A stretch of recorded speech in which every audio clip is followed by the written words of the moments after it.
तरह के अखबारात के अंदर और सोशल मीडिया पर बहुत सी हमें खबरें देखने को मिलती हैं, सुनने को मिलती हैं कि तहसील हेडक्वार्टर अस्पताल दरिया खान की इंतज़ामिया जो है वो इस वक्त जो है अस्पताल के इंतज़ामी अमूर में दिलचस्पी नहीं ले रही, और जिसकी बुनियादी वजह ये बयान की जाती है कि एडमिन के और अस्पताल इंतज़ामिया के दरमियान ज़ाती कोई अना चल रही है। आज हमारे साथ इस हवाले से जो है बात करने के लिए मौजूद हैं मोहम्मद अतरस वट्टू साहब, जो कि एडमिन है TH के अस्पताल दरिया खान के।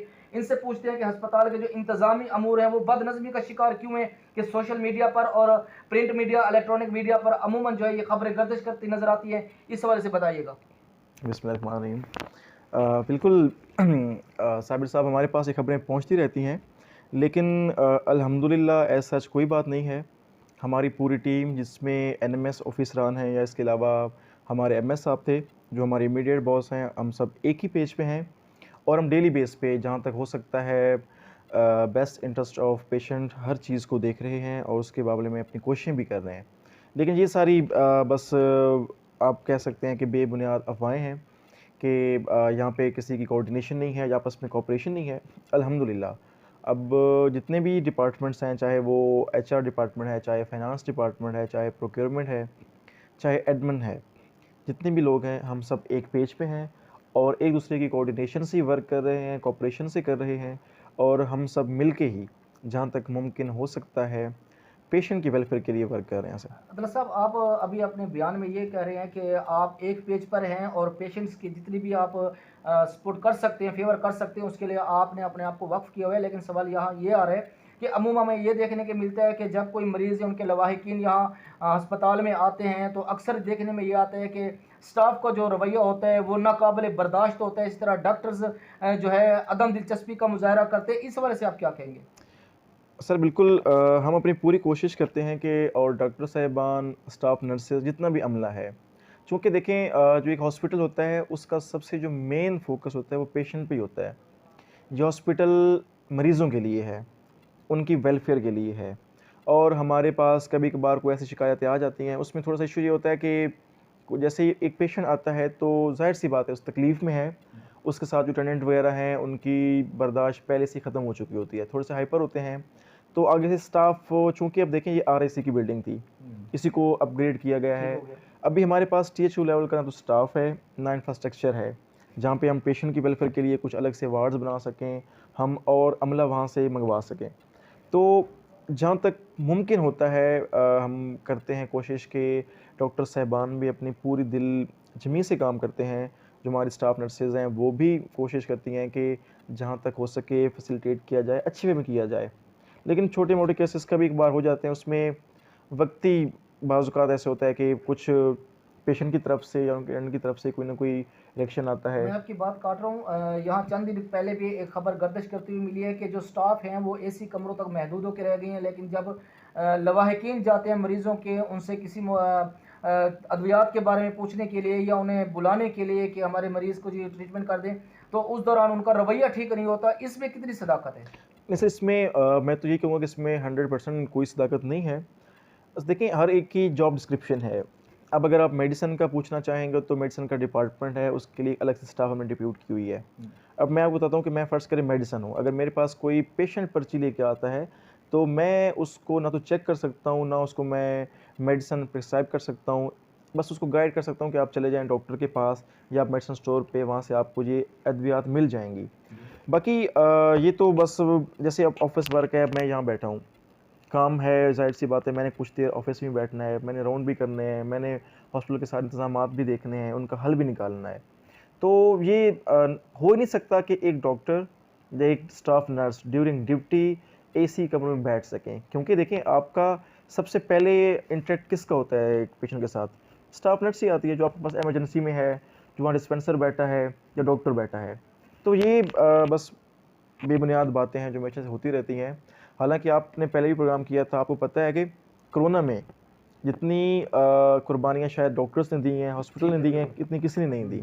और अभी भी आप चेक कर लें, छोटा-सा एरिया है लेकिन जहाँ पे सेकंड हाईएस्ट OPD है बखर के बाद।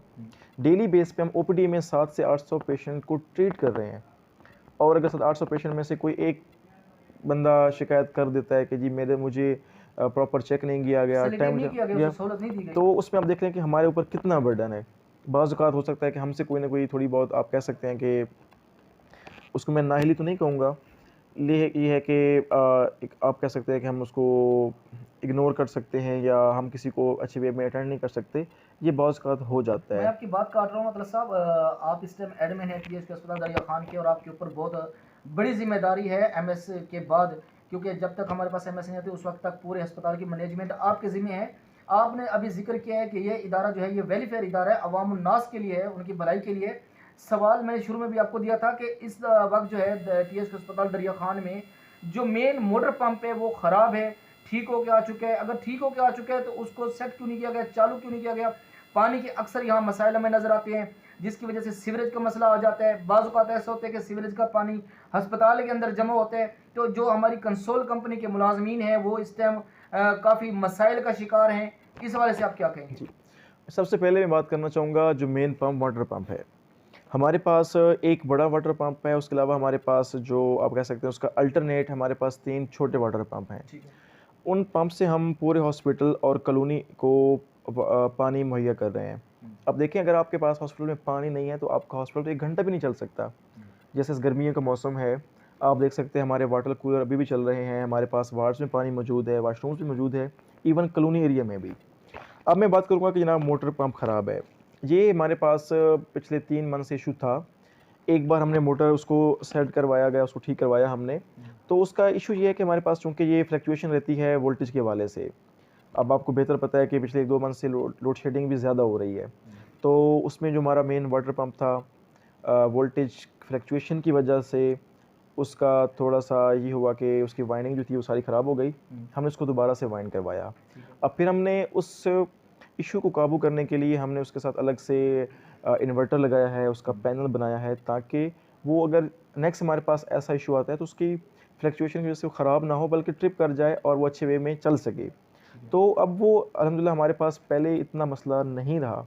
लेकिन ये है कि जब एक आप मेन वाटर पंप चलाते हैं तो उसमें जो वाटर की फरावानी होती है वो बहुत ज़्यादा होती है।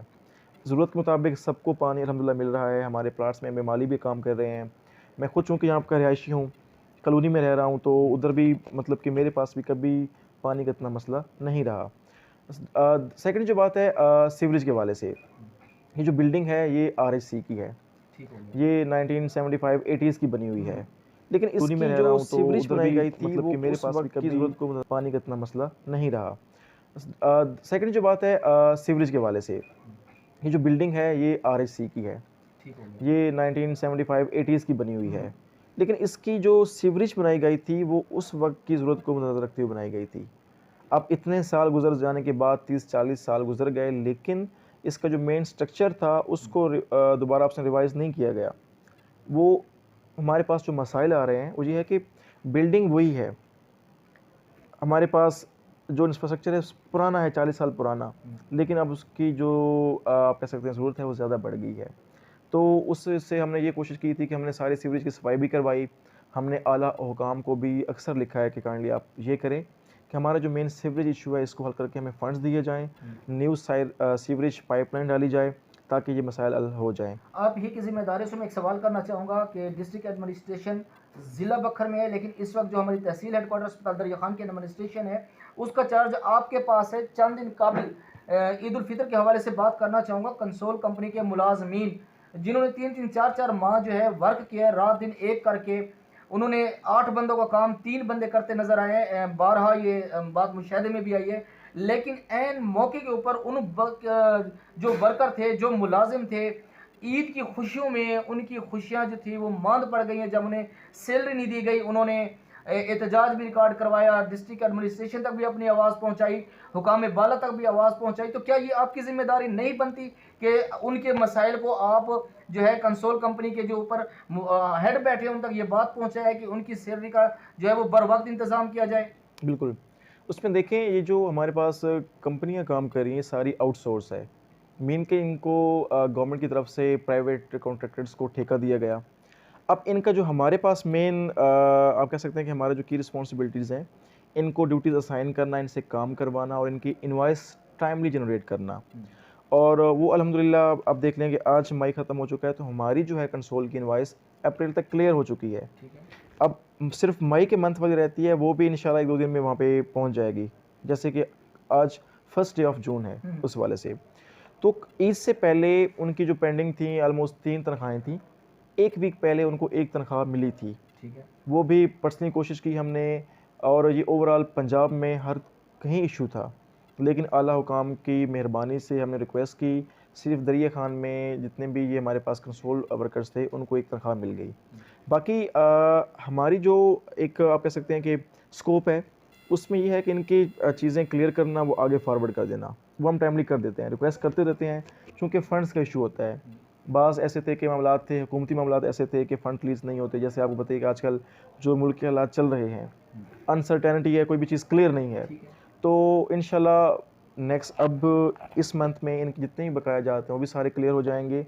और नेक्स्ट भी आला हुकाम ने हमें ये यकीन दहानी कराई है, स्पेशली कॉन्ट्रैक्टर्स ने, कि नेक्स्ट मंथली जो है उनको इनवॉइसेस जैसे क्लियर होकर मिलेंगी, सबको तनख्वाह इंशाल्लाह टाइम पे आज के मिलेगी। प्रोग्राम से आखिरी सवाल करना चाहूँगा, सवाल जो हमें तहसील हेडक्वार्टर अस्पताल के हवाले से, ये जो अवामी राय है, जो अवामी मसाइल हैं, इस हवाले से प्रोग्राम अरेंज किया। आपका बहुत शुक्रिया कि आपने हमारे चैनल को वक्त दिया। आज का एक मुख्तसर सा सवाल और मुख्तसर सा जवाब कि इस वक्त जो मैनेजमेंट है हमारी तहसील हेडक्वार्टर अस्पताल दरिया खान की, सबसे बड़ा उसका जो इशू है वो हमारे स्टाफ का है, डॉक्टर्स का है। इसके हवाले से आप क्या कहेंगे? इसमें इश्यूज़ आप उनकी वर्किंग के हवाले से बात करना मैं चाह रहे हैं? वर्किंग के हवाले से बात करना चाह रहा हूँ। अमूमन जब मरीज आते हैं तो डॉक्टर्स उनको चेकअप, अब चंद दिन कबल भी ये मसला सामने आया था कि डॉक्टर्स कमरे में बैठे रहे और मरीज बाहर तड़पता रहा, उसको चेक नहीं किया गया। इस हवाले से सवाल है। बिल्कुल, इसमें देखें चूँकि ये एक अगर एक डॉक्टर है तो एक मसीहा है, और इससे बड़ा कोई नोबल काज़ नहीं है। इतना एक आप कह सकते हैं कि एक मुनफरद पेशा भी है, और इसमें अगर आप अच्छे वे में काम करते हैं तो ये आपके लिए बायसे सवाब भी है।